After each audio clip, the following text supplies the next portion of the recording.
अस्सलाम वालेकुम बच्चों, क्या हाल है आपका। उम्मीद है कि सब ठीक होंगे। बेटा आज हम लोगों ने अपना टॉपिक स्टार्ट करना है क्लासिफिकेशन ऑफ फर्टिलाइज़र। फर्टिलाइज़र्स की दर्जाबंदी। क्लासिफिकेशन का मतलब होता है कि दर्जाबंदी करना, ग्रुप्स में तब्दील करना। फर्टिलाइज़र्स को उसमें जो एलिमेंट पाए जाते हैं उन एलिमेंट की नेचर की बिना पर हम क्लासीफाई करती हैं। ठीक है, जिस भी किस्म का एलिमेंट, न्यूट्रेंट एलिमेंट फर्टिलाइज़र के अंदर पाया जाएगा उस हिसाब से उस फर्टिलाइज़र का नाम रखा जाएगा। जैसे मिसाल के तौर पर नाइट्रोजीनियस फर्टिलाइज़र है तो इसका मतलब है कि इसके अंदर नाइट्रोजन एलिमेंट पाया जाएगा। फॉस्फेटिक फर्टिलाइज़र है तो उसके अंदर फॉस्फोरस पाया जाएगा। पोटाशियम फर्टिलाइज़र है तो इसके अंदर पोटाशियम पाया जाएगा। Fertilisers are classified according to the nature of elements. Fertilisers की दर्जाबंदी की जाती है या उन्हें क्लासिफाइड किया जाता है किस बिना पर? उनके अंदर एलिमेंट्स की नेचर की बिना पर, like nitrogen, phosphorus and potassium. ठीक है, जिस तरह नाइट्रोजन है, फास्फोरस है, पोटाशियम है, which they provide to the soil, जो कि वो ज़मीन को प्रोवाइड करेंगे। This classification gives the following types of fertiliser.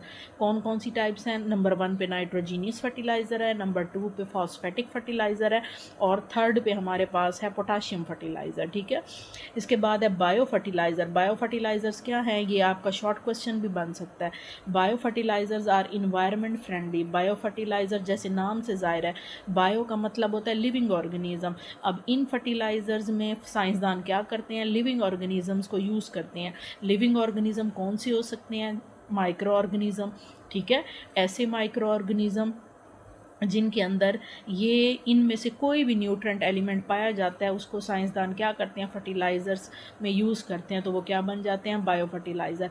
Bio fertilisers क्या हैं? ये कुदरती तौर पर पाए जाते हैं और ये इन्वायरमेंट को क्या बनाते हैं? फ्रेंडली बनाते हैं। क्योंकि बाकी फर्टिलाइज़र जो आर्टिफिशियल होते हैं उनमें केमिकल्स पाए जाते हैं और वो केमिकल क्या होते हैं?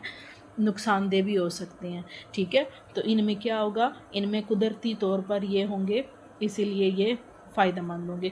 They provide the soil essential nutrient. ये सॉइल को क्या प्रोवाइड करेंगे? ज़रूरी जो है न्यूट्रेंट्स जो हैं वो प्रोवाइड करेंगे, as well as microbes required for the growth of the plant. और इसके अलावा क्या सॉइल को प्रोवाइड करेंगे? माइक्रो ऑर्गेनिज्म, जो प्लांट की ग्रोथ के लिए ज़रूरी है। Bio fertiliser improve soil health and structure. Bio fertiliser क्या करेंगे? प्लांट की हेल्थ को इम्प्रूव करेंगे और उसके स्ट्रक्चर को बेहतर बनाएंगे। They also increase biodiversity. इसके अलावा वो बायोडाइवर्सिटी को भी इंक्रीज़ करेंगे। बायोडाइवर्सिटी का मतलब है कि वैरायटी ऑफ लिविंग ऑर्गेनिज्म। ठीक है, जितनी ज़्यादा ज़मीन ज़रखेज़ बनेगी उसके अंदर उतनी ज़्यादा वैरायटी ऑफ ऑर्गेनिज्म ग्रो करेगी। And reduce the need for harmful chemicals. और जो हार्मफुल केमिकल्स हैं उनकी ज़रूरत को रिड्यूस कर देंगे, कम कर देंगे। ठीक है, they also prevent soil degradation. इसके अलावा इनका एक और ख़ास काम है कि ये क्या करेंगे? सॉइल को डिग्रेडेशन से बचाएंगे। डिग्रेडेशन का मतलब होता है तोड़ फोड़ के, सॉइल जो है वो टूटेगी फूटेगी नहीं। ठीक है, उसके बाद नंबर 1 पे हमारे पास है नाइट्रोजीनियस फर्टिलाइज़र। अच्छा बेटा, हमारे पास नाइट्रोजीनियस फर्टिलाइज़र है। नाइट्रोजीनियस फर्टिलाइज़र क्या करेगा?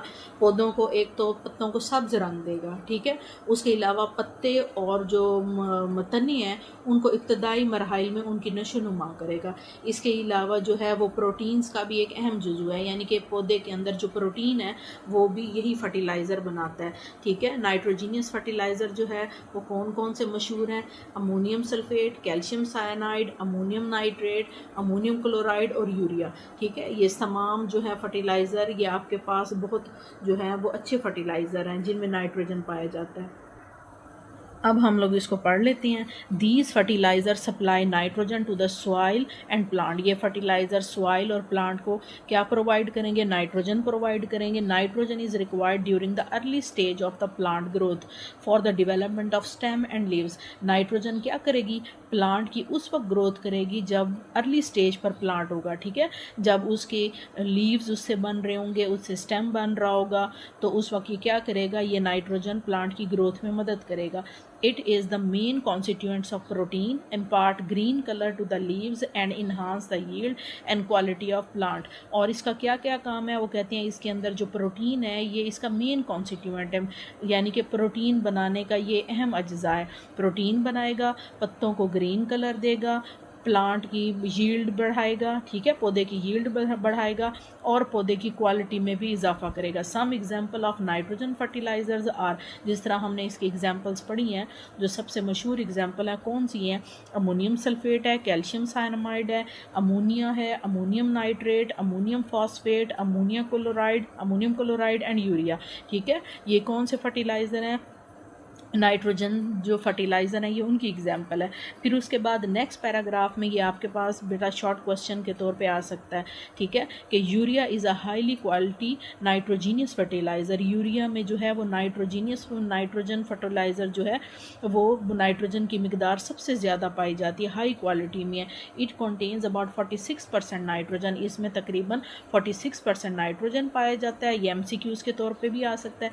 And is the most concentrated solid nitrogen fertiliser, और ये क्या है, सॉलिड शक्ल में पाए जाने वाला नाइट्रोजीनियस फर्टिलाइज़र है, ठीक है। It is the most widely use nitrogen fertilizer in Pakistan, और पाकिस्तान में भी यही फर्टिलाइज़र सबसे ज़्यादा इस्तेमाल किया जाता है।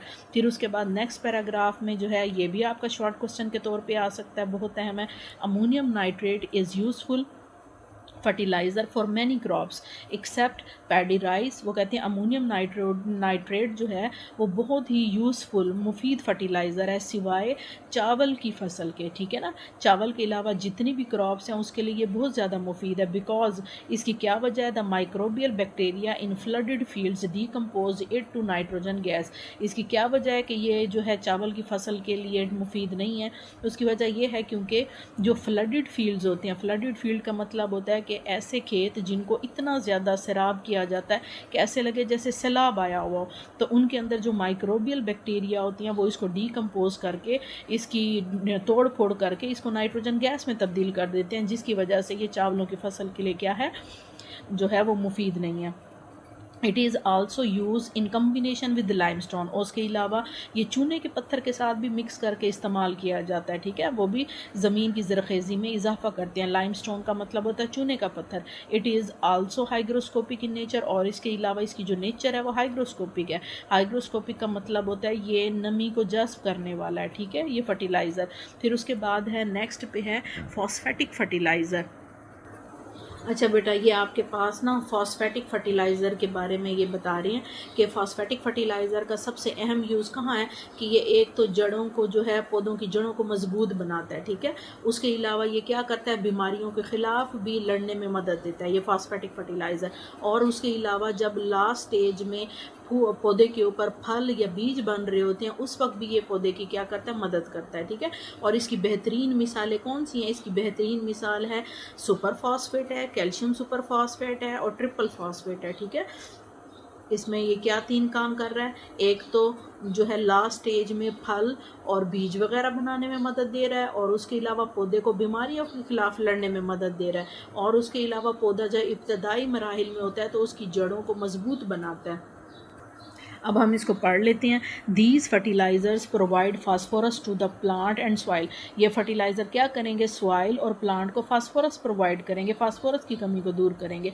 Phosphorus is required to stimulate early growth, और फास्फोरस का क्या काम है कि अर्ली ग्रोथ में वो प्लांट की मदद का वो ग्रोथ करता है। And to accelerate the seed and fruit formation, और सीड और फ्रूट की जो तश्कील है, फॉर्मेशन है, बनने का अमल, उसको एक्सेलरेट कर देता है, तेज़ कर देता है। During the later stages of growth, आखिरी मराहिल में, ग्रोथ के आखिरी मराहिल में, क्योंकि फल बीज जो हैं वो पौधे के आखिरी मराहिल में लगते हैं, उस वक्त ये फल और बीज के अमल को तेज़ी से बनवाता है। It is also increase resistant to disease, और इसका अहम काम क्या है कि ये पौधे को बीमारियों के ख़िलाफ़ लड़ने में मदद देता है। The various phosphatic fertilisers have different composition, मुख्तलिफ फॉस्फेटिक फर्टिलाइज़र में इसकी मुख्तलिफ कंपोजिशन होती है। कंपोजिशन का मतलब होता है इसके मुख्तलिफ अज्जा हैं, ठीक है ना, मिकदार पाई जाती है। Due to which they have different solubilities, जिसकी वजह से ये इसकी जो सॉलिबिलिटीज़ है, हल होने की जो सलाहियत है वो मुख्तलिफ है। The two important water soluble fertilisers are, वो कहते हैं दो मशहूर जो हैं इंपॉर्टेंट वाटर सॉल्युबल जो पानी के अंदर हल हो जाते हैं वो कौन कौन से हैं। एक तो सुपर फॉस्फेट, कौन सी सुपर फॉस्फेट है, कैल्शियम सुपर फॉस्फेट है। इसका क्या फार्मूला है, CaH2PO4 ट्वाइस, ठीक है ना। ब्रैकेट के बाहर आपको नीचे ये जो है 2 नज़र आ रहा है, इसको क्या पढ़ेंगे, ट्वाइस। एंड ट्रिपल फॉस्फेट जिसमें आ जाएगा डाई अमोनियम फॉस्फेट। डाई का मतलब होता है 2 अमोनियम, जिसमें 2 अमोनियम है, di ammonium phosphate NH4 twice, bracket के बाद क्या है, ट्वाइस है HPO4। अच्छा बेटा, ये लास्ट में हमारे पास पोटाशियम फर्टिलाइज़र है। पोटाशियम फर्टिलाइज़र का क्या काम है, ये पौधे के अंदर स्टार्च और शुगर वगैरह बनाएगा, ठीक है। और उसके अलावा ये क्या है, फलों को और इनको पकने में भी मदद देगा, ठीक है। और उसके अलावा ये क्या करेगा, जड़ों को सेहतमंद और मजबूत बनाएगा। और उसके अलावा ये कौन कौन से पौधों में बहुत ज़्यादा मुफीद है, कारआमद है, तो वो आपके पास है। सबसे पहले कॉफ़ी का है, कॉफ़ी प्लांट है, टोबैको प्लांट है, ठीक है। और उसके बाद कॉर्न का प्लांट है और जो है पोटैटो का प्लांट है। अब बेटा हम इसके बारे में पढ़ लेते हैं। These fertiliser provide potassium to the plant and soil, ठीक है। दूसरे फर्टिलाइज़र्स की तरह ये भी प्लांट और सॉइल को क्या बनेगा, इसके अंदर कौन सा न्यूट्रिएंट एलिमेंट पाया जाता है, पोटाशियम। ये पोटाशियम प्रोवाइड करेगा। Potassium required for the formation of starch, sugar and fibrous material of the plant. अब पोटाशियम जो है वो पौधे को क्या चीज़ मुहैया करेगा, क्या बनाएगा, उसके अंदर स्टार्च बनाएगा। स्टार्च क्या है, स्टार्च कार्बोहाइड्रेट की एक फॉर्म है। और आपने पढ़ा होगा कार्बोहाइड्रेट की 3 टाइप्स होती हैं, एक होता है मोनोसैकेराइड, एक होता है डाइसैकेराइड और तीसरे नंबर पे होगा पॉलीसैकेराइड। तो स्टार्च क्या है, पॉलीसैकेराइड है, ठीक है। और उसके बाद शुगर है, शुगर क्या है, ग्लूकोज, वो बनाने में मदद देगा उसकी फॉर्मेशन में। एंड फाइब्रस मटेरियल, फाइब्रस होते हैं रेशेदार, ठीक है ना। जैसे प्लांट की जो है स्टेम में मैंने आपको दिखाया फाइब्रस मटेरियल था, वो बनाने में मदद देता है। They increase resistant to disease, और ये भी बीमारियों के खिलाफ लड़ने में पौधे की मदद करता है। And make the plant strong by helping in healthy root development, और प्लांट को मजबूत बनाता है। किस तरह, उसकी रूट्स को मजबूत बनाकर, हेल्दी बनाकर, ठीक है। जितनी ज़्यादा रूट्स मजबूत होंगी प्लांट उतना ज़्यादा अच्छा ग्रो करेगा। They also help in ripening of seed, fruits and cereals, और ये बीजों को पकने में, फलों को पकने में, और अनाज को, सीरियल्स कहते हैं अनाज को पकने में क्या करेगा, मदद देगा। Potassium fertilizers are specially useful for tobacco, coffee, potato and corn. अब पोटाशियम फर्टिलाइज़र कौन कौन से प्लांट्स के लिए इंपॉर्टेंट है, तो उनमें टोबैको आ जाएगा, ठीक है, जो तंबाकू नोशी जहाँ से हासिल की जाती है। कॉफ़ी प्लांट होगा, पोटैटो का प्लांट है, और कॉर्न मकई का प्लांट है। Some examples of potassium fertilizer are potassium chloride, potassium sulphate and potassium nitrate. ये 3 एग्जाम्पल जो हैं वो पोटाशियम फर्टिलाइज़र की हैं, जिसमें पोटाशियम क्लोराइड है, पोटाशियम सल्फेट है और पोटाशियम नाइट्रेट है। उसके बाद आपका ये एक शॉर्ट क्वेश्चन है which is the most concentrated solid nitrogen fertiliser. वो कहते हैं वो कौन सा सॉलिड कंसनट्रेटेड नाइट्रोजन फर्टिलाइज़र है, तो वो आपके पास यूरिया है, ठीक है। यूरिया जो है वो सबसे ज़्यादा कंसनट्रेटेड नाइट्रोजन फर्टिलाइज़र है, और इसमें नाइट्रोजन जो है वो 46% पाया जाता है, ठीक है बेटा। ये आपका जो चैप्टर जो है वो यहाँ एंड हो गया। इसके बाद अब हम इसकी एक्सरसाइज करेंगे। एक्सरसाइज करने के बाद हम इस चैप्टर का जो पेयर बनेगा वो 22 चैप्टर के साथ बनेगा, जो जिसका नाम है हाइड्रोकार्बन। तो हम अगले चैप्टर उसमें इसकी एक्सरसाइज करेंगे, और एक्सरसाइज के बाद फिर हम हाइड्रोकार्बन जो है स्टार्ट करेंगे। अगर बेटा आपको वीडियो पसंद आई है तो आप इसको लाइक करें, शेयर करें और चैनल को सब्सक्राइब करें। अल्लाह हाफ़िज़।